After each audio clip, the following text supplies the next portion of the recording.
In the top right, as the red Terran for Mouse, he is HeRoMaRinE.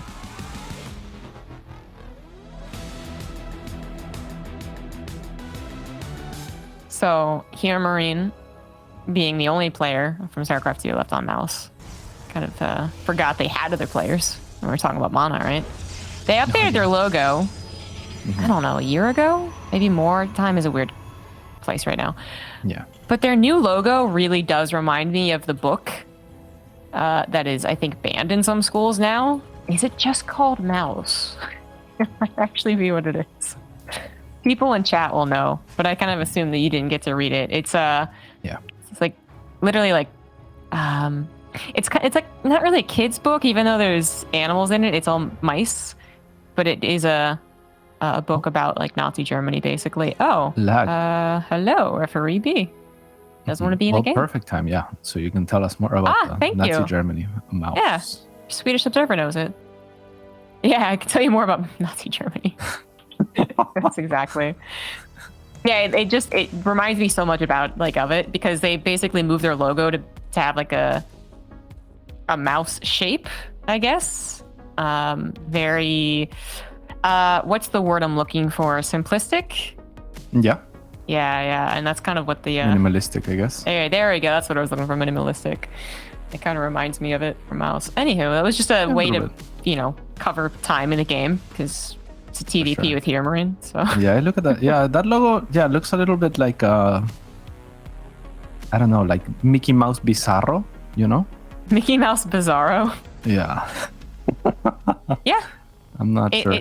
It looks like a harsher Mickey Mouse. Yeah, all right, one that's gone through a couple of wars. All right, literally gotten like harder cheek lines, Yeah. We did just kick referee B out, so no refereeing in this game. And moving on. No, the players weren't even phased, man. Yeah, we can become the referees. Yeah, and luckily for us, I mean, the lag happens, or for the players rather, the lag happens at the very start of the game. There's nothing really to be upset about, right? Like no actions that are going to be relevant have happened. But even now, if there was lag, and that probe was lost instead of barely surviving with 1 HP, then we could get a little bit upset at referee B, whose name shall not be brought up. Who is it though? I don't know. I don't. I know Niall's in here, and then that's all I got. Me and you. Neither of us was it. Could it I don't have even know who been Alfie is. I assume it's a computer. It's not even anyone. Yeah, I don't even know why we need a referee B in here. Well, they are the ones that officially paused the game, aren't they? Oh, I think they might be the only legitimate referee in the game. See. I might be wrong. Might start with an S and finish with an Istro. Maybe you're right. But that might be oh no, it starts with a T and ends with the Rados. Okay. One or the other. Only real die-hard StarCraft fans are even going to recognize some of those names. Shout out to both of them though. Absolutely amazing. I guess admins, maybe a general term for what they do. Anywho, we do have a Hellion opener, and this is obviously the most important thing so far. MaxPax might have noted, hey, there's no Reaper. That's about it on the information gathering. This Adept needs to get up to that high ground, which it absolutely will, and see that it is a 2 Hellion and probably in a 2 Windmines, because that's just what's been happening lately. Yeah, and cool movement here from both players. HeRoMaRinE kind of keeping the Hellions between the Adept and the Shade so that if the Shade happens, they can turn around. If the Shade doesn't happen, they can go out on the map. The Shade does not happen, and so HeRoMaRinE is already fast to be out on the map and maybe catch this this Adept, put some damage onto it. Instead, it's going to completely avoid it and look to run past it. But there's already a nice Stalker and a wall of that is forced to be finished a little bit earlier, or at least partially finished, to block the Hellion run by. Well, that seems easy peasy enough, doesn't it? But 2 Hellions aren't usually destined to get a whole lot in their first run by, drive by, whatever. It's really their ability to catch MaxPax off guard when he either runs up to the main to get rid of those Widow Mines, or the Widow Mines get sprinkled over his Stalker in the wall, and then he has to move it. So that's, I think, the current plan right now for HeRoMaRinE. Yeah, and that's why I was a little bit questioning the angling here for the medevac, because he's going to run the medevac in, And with the Hellions, instead of going into the main, but it's a good call as the Stalkers were positioned into the main, now go down the ramp. They will actually end up getting the medevac. They will, the Widowmines make room for the Hellions to run in. 6 probes have fallen, but that's not that very many for the commitment that HeRoMaRinE had put into this.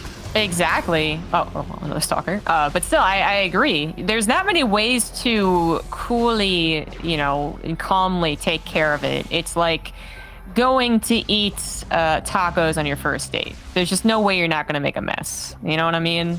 And the question is, to the person still like you afterwards, after you've stuffed your face full of tacos? The answer in this case is yes, MaxPax still likes himself. I think that's still an okay one for MaxPax, even though the trade is even kind of samesies, I guess, when it comes to minerals versus gas. It could have been so much worse. It could have been disastrous. So just to be clear, tacos are a no-go on first dates? Basically, I mean, I don't care. You wouldn't recommend them? Okay. But I know that there's some, like, I think one of the first times I ever went on a date, my mother was like, you know, don't get tacos or don't get hamburgers or something like that. And I was like, why? Anyways, we do have a 3-gate committal. And that is going to take out the tank. A bunker also going to go down. The Stalkers basically body blocking those SCVs away. And HeRoMaRinE, that's one bad thing about this opener. You do not have a lot of units behind it. Yeah, here's the next tank, and really good exploitation from MaxPax after a good defense to try and go across the map. The next tank volley, however, is good enough to push him back for the time being. And somehow, some way, HeRoMaRinE retains a little bit of a supply lead, but MaxPax is taking his third pretty promptly. Yeah, it's actually really important that HeRoMaRinE's tank sieged up in range of the reinforcements, because if those do come in ASAP, out of range, and then there might be a return to get that tank. I mean, there still is, but the third one did pop out as well. So hitting a lot of those weakened Stalkers makes this lose some of its power.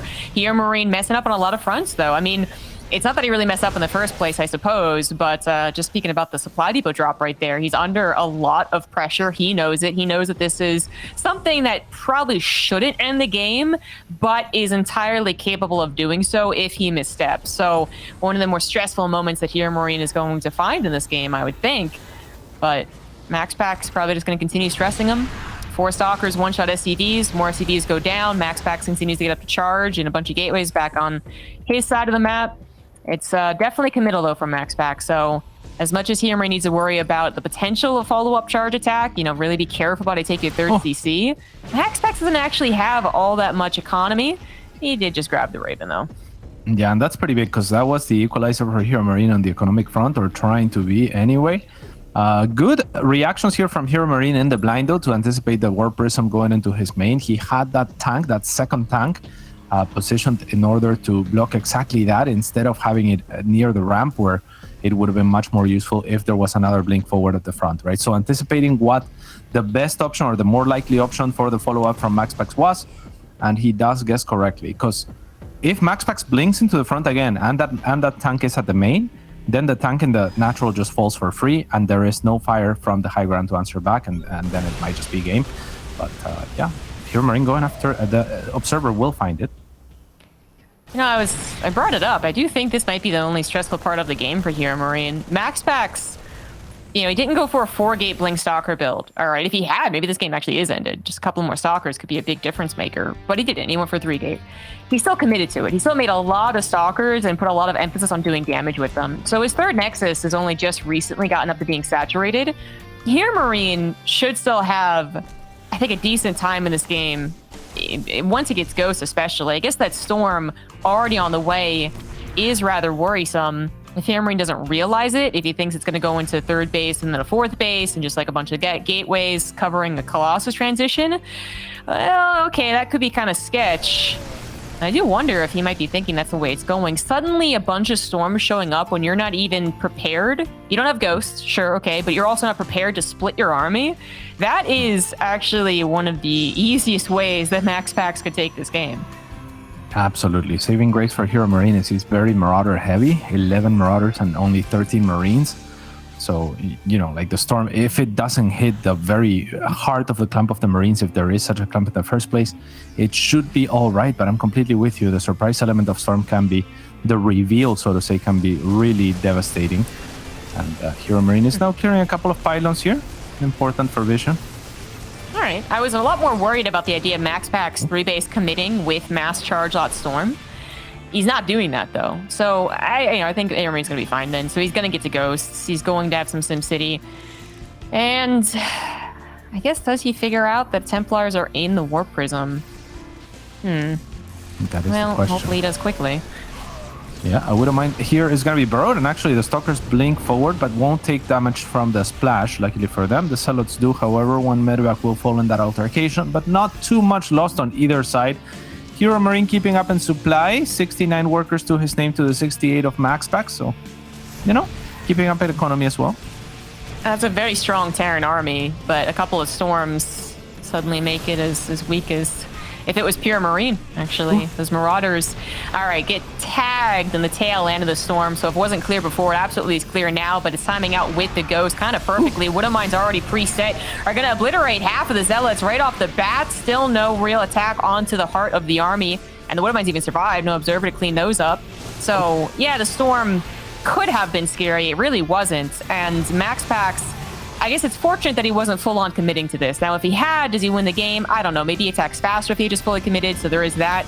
So I'm still kind of on the idea that what if he just 3-base all in, really, with Storm? But he didn't. So now it's a good thing that he has a 4th base on the way, right? Because he needs that transition. He needs that economy to back him up here. He needs to get to a more complicated army that isn't just going to die to a couple of EMPs. And already having a Colossus is a great sign. It looks like we're going to have a really even TVP, a little bit of back and forth, some chances to really get ahead for both players. But, I mean, yeah, I'd say it's kind of even. Yeah, MaxPax into a 5th, is HeRoMaRiNE as a 4th. Yeah, for sure. Yeah, some really cool moves on either side too. Like the setup that HeRoMaRiNE had was pretty difficult to break with that many Zealots, a lot of mines, tanks, etc. But with a good vision, MaxPax managed to snipe 2 tanks at the triangle third with just a couple of Zealots. Like we're seeing run by into this bunker this time around. The Observer is not going to be there to provide him information. HeRoMaRiNE loaded up those mines that he used for the contain, and now they are seeing use on the other side of the map. 9 probes will fall at the third. And looking like 4 or so here, actually, with the Zealot warping. Only 2 full, but a Zealot, which is, worth the same. Yeah. Cannons are finishing at the natural, not so at the third, but we do get it cleaned up regardless. There's, I guess, I don't know, there's something there. Oh, the Observer was there. All right, so more on the front lines then. MaxPax finds a very awkwardly placed army. That wasn't all of HeRoMaRiNE's army. It was kind of a ragtag group of scouts, I guess. That was a really weird place for them to be. Yeah, I guess he maybe felt like he was protected by his vision there with the watchtower, but on the edge of it, MaxPax finds him, and those are pretty expensive units and Ghosts as well. So HeRoMaRiNE is going to have to drag the attention of MaxPax over here, because on the other side, MaxPax has a very scary army, and if he pushes on forward, HeRoMaRiNE could be in a little bit of trouble, as HeRoMaRiNE is going to kite back here and thus end up getting pretty good trades. He has his army tucked into the natural base, but I think this is a wise maneuver to lift up and have a little bit more surface area. Storms are going to connect. This is nasty. It is a bit nasty, but those storms are also kind of redundant. I mean, that particular corner of the army was dead almost no matter what, and only 2 storms anyways, both of them used in the same area. HeRoMaRiNE actually takes a surprising victory there, considering how bad the situation usually is for the Terran. If you don't have room to back up against a bunch of splash, usually you're in for a tough time. But it turned out all right, and HeRoMaRiNE is going to be able to evacuate with some of these medevacs as well. Still has all 4 bases alive. Finishing up his 2-2 as well, so kind of an upgrade lead for 20-30 seconds. And HeRoMaRiNE, if he doesn't take advantage of it now, things might level once again, but he is looking to take advantage of this. Yeah, so really cool move from HeRoMaRiNE. First of all, like MaxPax doesn't go into the freshest mining base, for the 4th base of HeRoMaRiNE, because it is a planetary fortress, but HeRoMaRiNE already anticipated that by having his units tucked in all the way in his natural and set up somewhat in his main with the Vikings on that high ground, etc. He's going to take another base here, as he is going to try to continue to kite back this army. On the other side, a Marauder just being annoying and forcing additional warpins. HeRoMaRiNE is going to retreat with his economic lead. But yeah, that was a really cool. Maybe that can be the Juniper of this game, because it was really cool how HeRoMaRiNE kind of lifted off the CC. A lot of the time when you lift up the CC for Terran players, that means I'm forfeiting this location. But here, HeRoMaRiNE did it just for position, so that he could fan out his army and collapse onto the army of MaxPax if he needed to. MaxPax instead pushes on further, and he pushes therefore into a huge concave that includes the high ground of HeRoMaRiNE. and HeRoMaRinE is able to take a very, like you said, surprisingly great engagement when he was feigning weakness. Basically, he was saying, "Hey, you got me with my back against the wall," but that was the best place to have your back against the wall. Yeah, that's a good way to put it. And now we have another very important engagement. MaxPax has a +3 attack, so he has the upgrade lead. He's got Storms, he's got 4 Colossus, he has all the amount of splash you'd ever need. And only 1 Ghost to speak of on HeRoMaRine's side, but the Concave is looking beautiful. Another CC lift to jump on top of the Protoss. The SCVs are pulled into this. The Warp Prism does get some reinforcements in, but is it going to be enough? The 2 Colossus still barely alive. Finally, the Warp Prism gets taken down. HeRoMaRiNE, he pulled the SCVs to actually just cut this off entirely. And it didn't work. Yes, the Colossus are going to fall. The Warp Prism fell, so I guess it is going to once again even out. But that was supposed to be kind of a slam dunk defense with the SCV pool, and instead it did trade out evenly. But now HeRoMaRiNE is down 30 workers. And that is huge. MaxPax does have 5 bases to work with, and now with that economic lead that you've been talking about, the Observer continues to be in a very annoying position that it has found for itself for the majority of the game. So he will be aware of where and what HeRoMaRiNE has to work with. But yeah, surprising engagement. Once again, that last warp into Protect the Colossus was a gigantic. HeRoMaRiNE does survive with a lot of medevacs, and I think that MaxPax maybe even could have pushed the issue just because, you know, most of the army supply and supply in general of HeRoMaRiNE, it felt like, was allocated in this medevacs. But now he doesn't have to remake those, and he can, you know, remake his ground army and still play this game out. You know, if he had a bigger warp in, I think it was 4 or 5 units. If he had 10, because he has 10 gateways, but didn't have that much of a bank, yeah, I absolutely think there would have been more punish there. And it also would have lasted a little while longer as well. The fact that it didn't last all that much longer does make me a little worried. HeRoMaRiNE absolutely has the army supply lead and, you know, obviously reset the robo unit count. So that is the trade-off there, right? You lost some SCVs, a decent amount of SCVs, really, but then you did reset the Protoss back to, you know, their only immediate reinforcements are going to be the gateway units.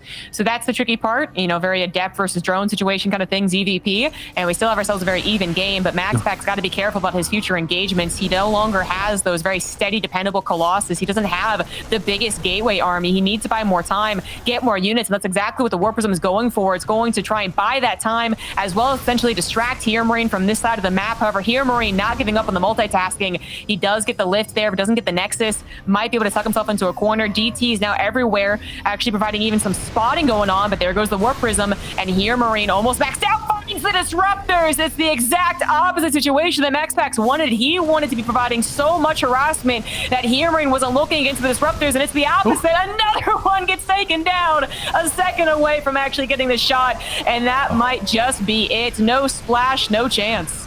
Yeah, the Zealots are gonna trickle in, and the last bit of army of MaxPax is gonna be wiped from the face of this earth.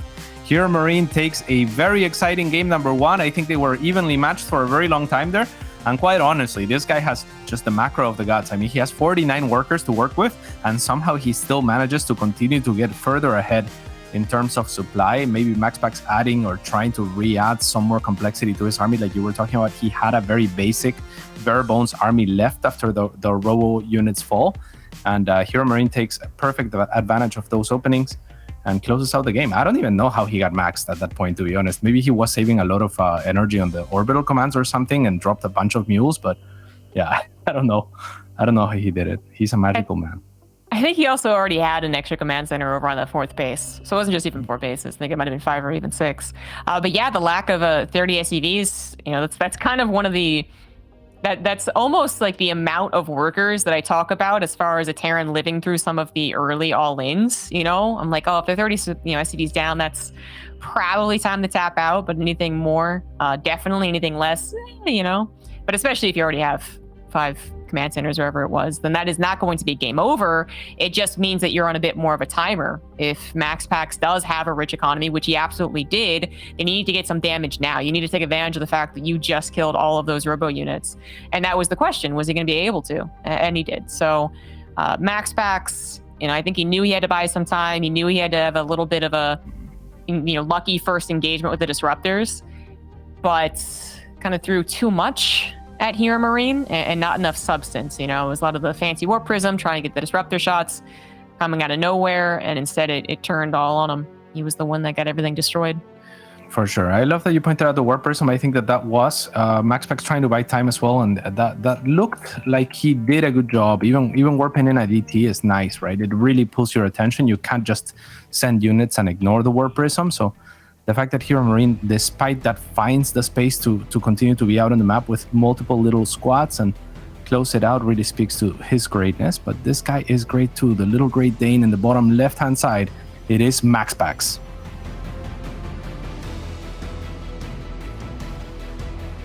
In the top right, as the red Terran, he is HeRoMaRinE.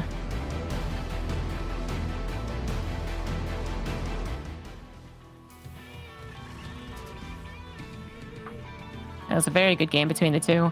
I am still very much more used to MaxPax doing his 4-gate attack and DT build. What Horty was mentioning is exactly correct. That used to be like the only two things he did. And then just dying, you know? To actually have some back and forth there, really showing their, not just micro, but also the understanding of how the game's going to go. That's what I prefer to see, really. Because I think this is one of the things that also has really kept MaxPax out of the true top 4 for me, was that his PvT was meh. Like, you know, it's better against some of the not HeRoMaRinEs, because HeRoMaRinE's pretty darn good. But even then, I always liked his late game more than I liked his early and mid game. But if he's going to improve and show us games like that against one of the best Terrans that Europe has to offer, that just means MaxPax is going to continue to cement himself as the potential top 4, absolutely top 8 in Europe. Yeah, absolutely top 8 without a doubt. And yeah, he's looking for that coveted number 1 Protoss in Europe as well, right? And there is some powerful opponents in the shape of Showtime predominantly, but he is definitely and has made a case for himself in recent history. They're usually like kind of trading places in the League like as far as like who is the better rated player oftentimes. But yeah, we see here MaxPax has opened with a Zealot, something that some players die by, and he's gonna try to move it out. I'm not sure that that's the way though, as HeRoMaRinE is moving across with a Reaper. There will be a Stalker in time, but yeah, I'm not sure. Don't like it too much, I guess. I would say that he might be hoping to find another Marine into Reactor opener.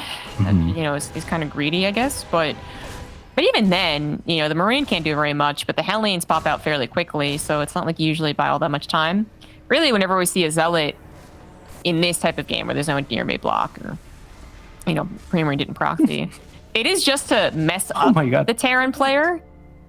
But if the Terran player finds it this quickly, I mean, they're just not messed up. And if they go for a high ground command center, there's just no benefit whatsoever that MaxPax is going to find from this. Yeah, this was a beautiful game of hide and seek between the Zealot and the Reaper, and it seemed like it was going to amount to nothing. But then the Stalker shows up, and with that Stalker, there was a chance that MaxPax could have saved that Zealot from its otherwise inevitable death in the 1v1 against the Reaper. So cool moves. The Zealot ends up dying, as HeRoMaRinE does find the angle to kill it without his mom being present in the shape of the Stalker, and now he is across the map with a Reaper and a Hellion trying to gather his own information. He doesn't quite know what's going on. That's okay. Yeah, that was the one thing missing from the Reaper so far was dancing around with the Zealot, right? So I didn't get the Scout, and apparently it still won't get the Scout. Okay then. All right. You know, killing 3 probes is pretty nice, but I would have prioritized the Scout, really. Yeah, I think surprising. so. Yeah, a little bit, because I mean, I guess he gathered some information from there being 2 gateways at the front, but not really in terms of the tech, right? He just knows that his opponent's not going to be super duper greedy or something like that, right? So not looking to punish perhaps and stay defensive for the time being is the scouting that HeRoMaRinE can gather from that. But yeah, we see in the shape of the tank that he doesn't really know that it is a Phoenix opening. Yeah, you can't. I'm 99% sure about that. You cannot. Like, there's equally possible is that MaxPax went for a 3-gate blink again, which is what we did last game. So that's got to be what HeRoMaRinE's more so thinking, to do this Woodamine drop to get that tank, as you're pointing out too. And it feels like this is one of the worst case scenarios. It started off such a great game for HeRoMaRinE. Feels like choices-wise, this is going favorably for MaxPax, who only loses 2 probes to Woodamines, cleans up the medevac, and now has that Phoenix pressure to provide against someone who did decide to get a Raven. And that Raven's always questionable against the Phoenix player. It dies so damn quickly to it. It absolutely can still help if you manage to keep it alive, though, so don't want to say it's all that bad, but I don't believe HeRoMaRinE is expecting this Phoenix opener. Yeah, it's a little bit of a liability, and I think MaxPax spotted it because he's looking for it, and yeah, he will dive for it and find it right away. Just a little bit of points of true HP lost on a couple of those Phoenixes, but obviously a Raven, a very important piece for HeRoMaRinE, a lot of time invested into it, a lot of resources invested into it, and it is the type of unit that you invest too early so that you can gain energy, so it kind of puts a stall in his future plans as well. Great move and great eyesight as well from MaxPax there. That really does make it a better position for MaxPax. So yeah, workers don't really look all that great for the Protoss. So that's the only thing here, is that only up 4 workers means the Terran is in the better economic position. But there's a lot of wiggle room now for MaxPax as far as how much damage his Phoenix can get. So as you can see, picking up whatever they possibly can. If they get a Cyclone, freaking amazing. Not going to get it, though. Not going to get it. And then you can build up Charge Lot with +1 back at home pretty nicely before HeRoMaRinE gets to move across the map, especially on a big map like Glittering Ashes. Yeah, I mean, these were hyper successful as far as like the poke went for those Phoenixes. There, if we look at the resources lost, it's 600 to 20 or to 1200 on the side of HeRoMaRinE, so double there. And yeah, I mean, that's rough. The Phoenix is even finding fights against the Marines. That tank really doesn't do anything for HeRoMaRinE. And we saw, as soon as he saw the Phoenixes on the other side with the Medevac and the Widowmines, which also didn't really do anything on the other side of the map, or not much anyway, he starts the Cyclone, but he was already committed to the Raven. So you're absolutely right. This is the worst case scenario as far as openings is concerned by HeRoMaRinE. And not just that, but MaxPax converts onto every advantage, right? Like everything that he is supposed to exploit about the disadvantage in build orders from HeRoMaRinE, he did. So let's see if he can stop this next attack, as it is very, very important for HeRoMaRinE that he manages to do something big with this. I wonder if he's going to SCV pull. It doesn't seem very likely on Glittering Ashes, but he's up to 5 barracks already on 2 bases. No third either. He's going to scan to see that it's Charge Lot Phoenix, not Colossus Phoenix, which he probably was already pretty sure of. He's probably just the way that MaxPax plays, I guess. Yeah. I wouldn't mind it at all. Personally, I think that if this was like future, I would be like, he's 100% gonna SCV pool. But because it is HeRoMaRinE, it is not like within his identity, but it is definitely a strong option, I think. Given the unit composition that he has scouted, given his position, HeRoMaRinE usually likes to put a lot of stock into his later game, right? And so I don't think he is often seen as the underdog either in his own mind. So I understand why he's not SCV pulling, but I think it would have been a good way to approach it as well.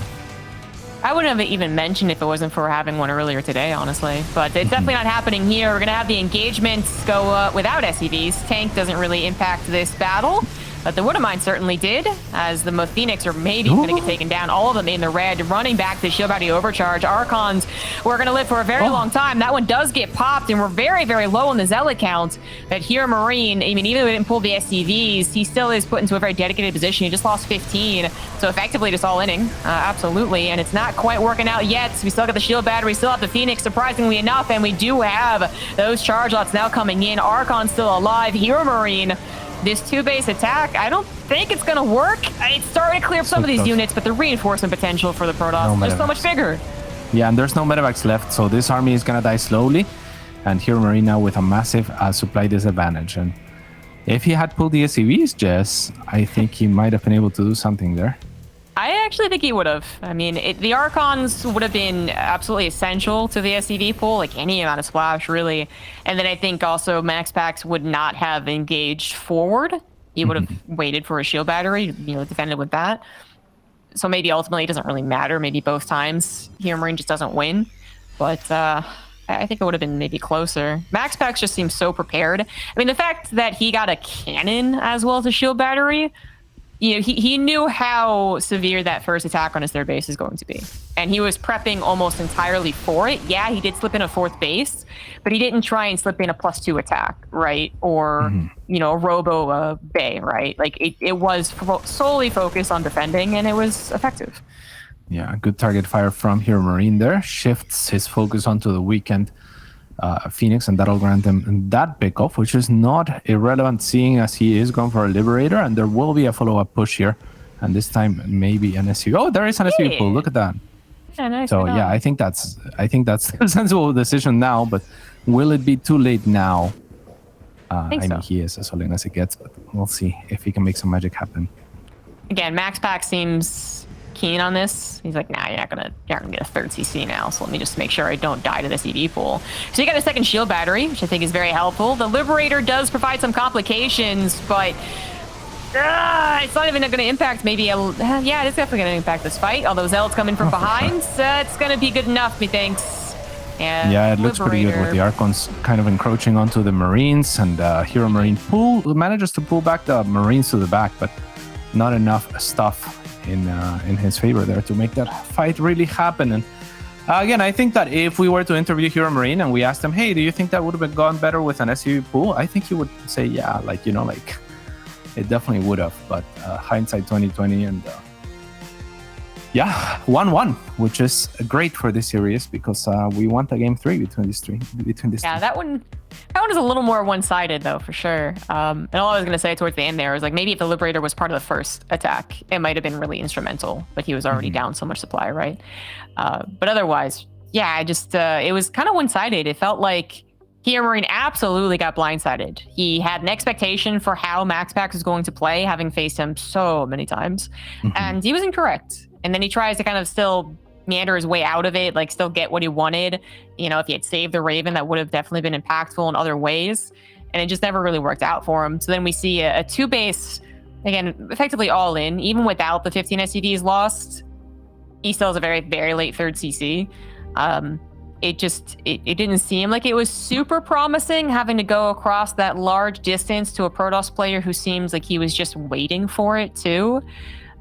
But possibly was hoping that the sheer willpower almost would overcome. It kind of feels like, even thinking back to the Euthermal Mana series, I was kind of setting up Mana to be prepared for all of those attacks, and then it somehow he crumbled, right? And that's game number 2 between these two guys. It felt like HeRoMaRinE was kind of just like, well, maybe he crumbles. Like maybe he just isn't as defended as I'm hoping. Wasn't the case. MaxPax was very prepared. Yes, indeed. And in the top right-hand side of this 3rd deciding map, it is the blue Protoss player for Storm Gaming, MaxPax.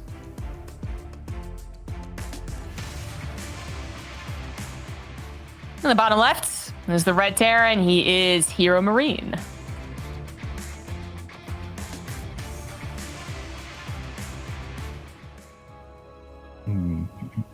Yeah, I agree. I agree with you. I think that that HeRoMaRinE basically just thought, let's see how much better than you I am, because a lot of his latter games are gonna go to where things don't go well, and he still just is an absolute machine mechanically. Like no one in Europe produces as many units as he does, right? Like I think that he doesn't miss a beat usually, which is why you pointed out even in that first game that he had to drop a supply drop. Like that's not so uncharacteristic of most players, but for HeRoMaRinE, he's usually the epitome of just German efficiency, if you will. And yeah, so it wasn't enough. And I think that, in retrospect, he should have really gone to greater lengths, because the opening was so bad for him. Just the opening that he chose was just the worst possible thing that he could have chosen against MaxPax. In retrospect, also, maybe he could have run that Hellion in, gathered the information, and then if he saw the Phoenix, he would have made a Cyclone first. He would have had more Marines. He probably wouldn't have committed to the Raven, right? And then we have a very different poke with those Phoenix, where they don't find nearly as much value in offense. Or he still goes to the Raven, but it's properly protected by the Cyclone. So 100%, things go very differently if he actually gets that scout. HeRoMaRinE's also a very clinical player. You listen to him when he streams, and he very much is the epitome of a pro gamer mindset, I suppose. You hear him cast even occasionally. It's like, if this happens, this happens, this happens, boom, I win. If this happens, but that goes wrong, okay, I'm behind. And there's not really a consideration for necessarily, well, what if my opponent makes a mistake?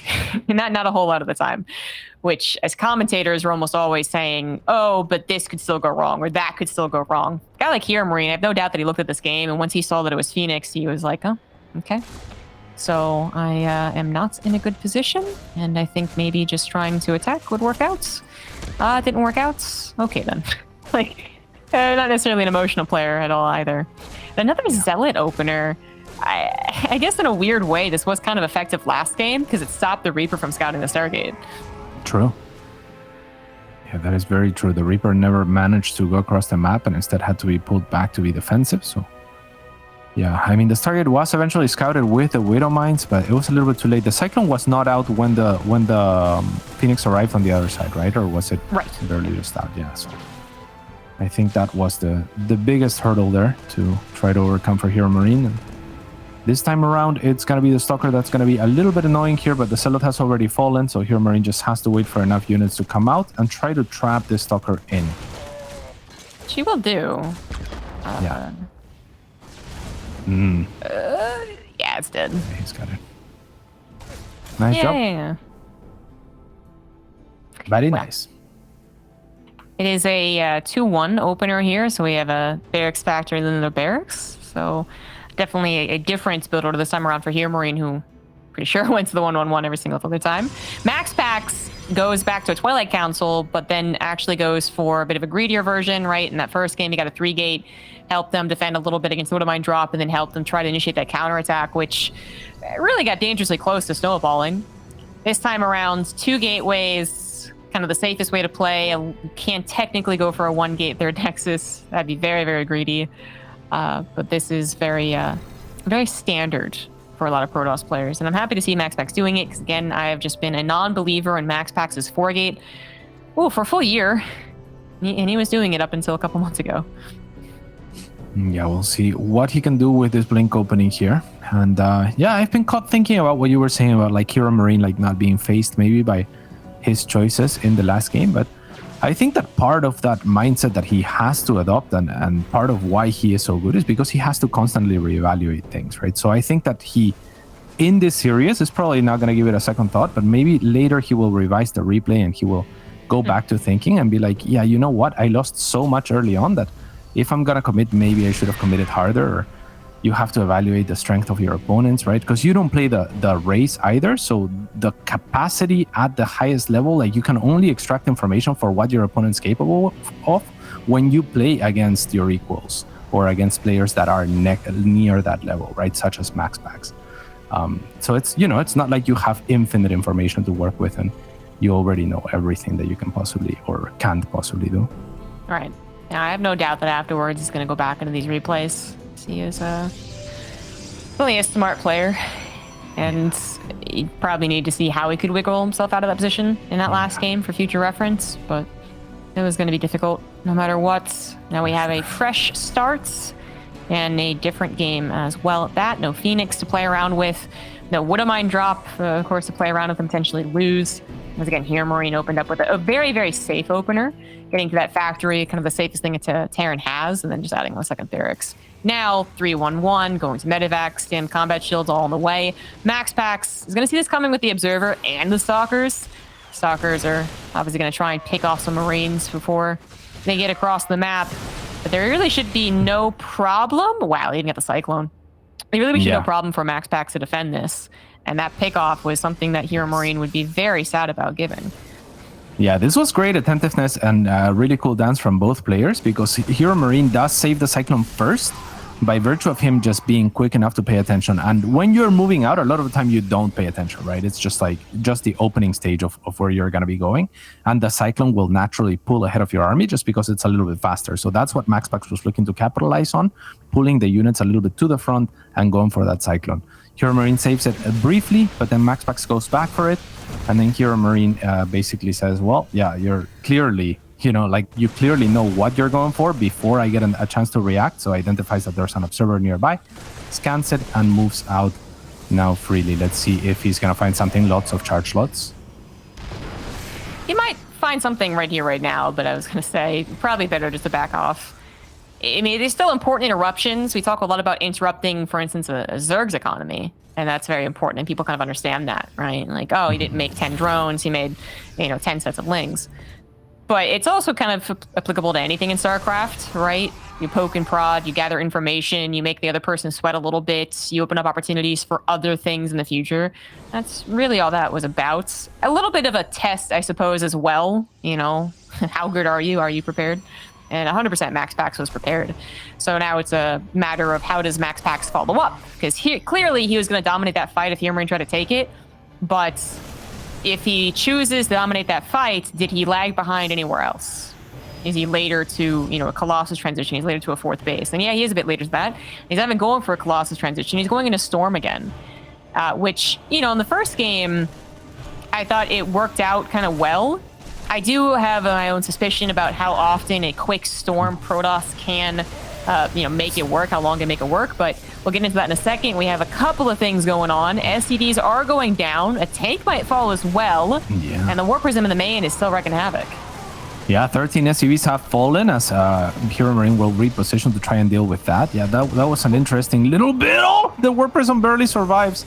One more shot from a Marine might have done it, but yeah, I think you're spot on. That poking basically of HeRoMaRinE makes it so that MaxPax has to make those additional Zealots, and then you're kind of stuck with Zealots. MaxPax finds a way thereafter to trade those Zealots for important key units in the shape of economy, in the shape of SCVs, and also a tank at the front. So that's really nice, because otherwise you forced out a lot of Zealots that are not going to scale well into the later portions of the game if you're HeRoMaRinE, and that attack was a success. Also, I wanted to point out during that attack, really cool reposition for HeRoMaRinE. A lot of the time, in most ways that we think of the tank, it wants to be shielded by the units in front, and tanks kind of suck because they're kind of like low on HP relative to their cost if you don't have a bulk of army in front of them. But against that many Zealots, after they use their charge, the bulk of the DPS is actually going to come from your bio unit. So HeRoMaRinE retreating behind the tank is what forced MaxPax to disengage from it and allows for the retreat of HeRoMaRinE, because, you know, there's not a second charge with MaxPax could chase that army. So it was cool engagement from HeRoMaRinE and a cool answer from MaxPax after the fact to trade some Zealots back for important pieces. And now this game's kind of stable again. I would say this is a very scary time for Protoss players, especially if you're going to commit, I don't want to do the math, 4 High Templars and Storm into, you know, the gas that could have gone into a faster Colossus transition, because basically when you add on Storm to an already gateway heavy style of play, you are not a complicated battle. You are, you know, a couple of EMPs away from just getting everything obliterated. So that's usually the scariest point in time, even without that dive into Storm, because it's just like, oh, gateways, Colossus are barely not out kind of thing. But especially with that Storm, it could be a little sketch. HeRoMaRinE did not like what he saw around the 4th base. Didn't take any engagement there. And I don't think he would really like what he sees on this 3rd base either to really take an engagement. So we have really, truly evened out here. There was no problems because we're talking about, you know, the severity of EMPs versus charge lot Storm. We're on a Colossus. We'll soon be on to Disruptors. MaxPax is getting some Dark Templars in here as any other Protoss would. I'd say in the past he was a little bit faster to this. Perhaps an error, actually. I think he's in time. I do think MaxPax has admitted that maybe the kind of normal way to play Protoss might be better, because it did feel for about a year and a half he was really just trying to prove that the MaxPax style could work, kind of like what he did in PvP and PvZ, and that did work for him, but it just hadn't for PvT. But now this is more like, you know, you cover the nameplates, and there's a lot of other Protosses that would have opened up and played like this. Maybe not the Storm, but still. Yeah, for sure. And let's see if this style works out for him. He's clearly proven that he is up to the task of at least giving HeRoMaRinE a very strong fight, and in the past, like you said, defeated him. So that is no small feat for anyone. Has on the other side a small contingency of units yet again gets caught at the watchtower. This is similar to the previous game, and on the other side HeRoMaRinE tries to make something happen, but MaxPax is ready with the Storm. The flank with an EMP off a single Ghost will actually allow for HeRoMaRinE to push on forward, identifies that he has a huge advantage, lands the Vikings, and he is going to continue on the pursuit of those units. Those Templars would have done good to merge into a Archon, but they're not going to be able to, and in doing that, or in not doing that, he's not going to have the bulk of his army here to really fight and push this back. So HeRoMaRinE, with a great little move here, is going to secure himself a very important base, and this MaxPax has something to do with it, with the reinforcements. The Nexus goes down, and HeRoMaRinE will find the evacuation as well as 21 probes. I'll start by resending my MaxPax comment a tiny bit. I guess there's also the Zealot opener that's still very MaxPax. But anyways, going into what just happened there, that was probably the most awkward timing for MaxPax to have that happen. I actually don't I would believe that he knew that that was a precarious army defending the third base, that he figured he would need to support it somehow, and he might have been planning on recalling it, but then both his natural and third base that he was defending didn't have the energy for the recall. So it really was going to be an ineffective recall. It was about as long distance as he did just walking it backwards back to home. So kind of the worst timing ever for MaxPax that then devolves into, I guess, him losing. Like, he just loses from here. Yeah, he's pretty dead. I mean, this attack was a Hail Mary from him, and it doesn't work out. The Storm is going to be okay here, but you need a lot better than okay. And even if this army got deleted somehow, on the other side, HeRoMaRinE is pushing out with the brunt of his army. He is nearly maxed out. MaxPax at just 114 supply, so HeRoMaRinE should have an easy time in just putting a ribbon on this one and closing it out. We'll see if he can. I can't imagine that he doesn't. But yeah, for me, the ghost flank with the EMP was really huge as well, right? Removes a lot of the shields and the one remaining storm that could have actually saved MaxPax's life too. Yep. Couple of things. Suddenly this game is not over. So, it just goes back.